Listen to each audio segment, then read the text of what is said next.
দোনেৎস্কে ভয়াবহ সামরিক ফাঁদ তৈরি করেছে রাশিয়া। ইউক্রেনের ভেতরে অন্তত 10,000 সেনাকে ঘিরে ফেলেছে মস্কোর বাহিনী। দিনের পর দিন গোলাবর্ষণ, ড্রোন হামলা আর ক্ষেপণাস্ত্রের বৃষ্টিতে ধ্বংসস্তূপে পরিণত হচ্ছে পুরো অঞ্চল। রুশ প্রেসিডেন্ট ভ্লাদিমির পুতিন নিজে জানিয়েছেন, এই অভিযান ইউক্রেনকে কৌশলগতভাবে দুর্বল করার একটি বড় পদক্ষেপ। তার দাবি, এই যুদ্ধে রাশিয়ার বিজয় সময়ের ব্যাপার মাত্র। বিশ্লেষকদের মতে দোনেৎস্কে এই ফাঁদ শুধু সামরিক নয়, এটা পুতিনের এক বৃহৎ ভূ-রাজনৈতিক কৌশল। তিনি ধীরে ধীরে ইউক্রেনের পূর্ব ও দক্ষিণাঞ্চলকে বিচ্ছিন্ন করে দেশটির অর্থনৈতিক আর সামরিক শক্তিকে ভেঙে দিতে চাইছেন।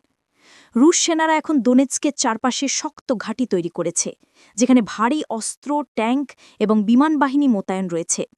কিয়েভের দাবি, তারা শেষ মুহূর্ত পর্যন্ত লড়বে, কিন্তু বাস্তবে ইউক্রেনীয় বাহিনী ক্রমেই পিছিয়ে যাচ্ছে। বিশ্বজুড়ে উদ্বেগ বাড়ছে, কারণ পুতিনের পরবর্তী লক্ষ্য হতে পারে দ্নিপ্র, এরপর সরাসরি রাজধানী কিয়েভ। রাশিয়া যদি এই অভিযান সফলভাবে শেষ করে, তাহলে পুরো পূর্ব ইউক্রেন কার্যত মস্কোর নিয়ন্ত্রণে চলে যাবে।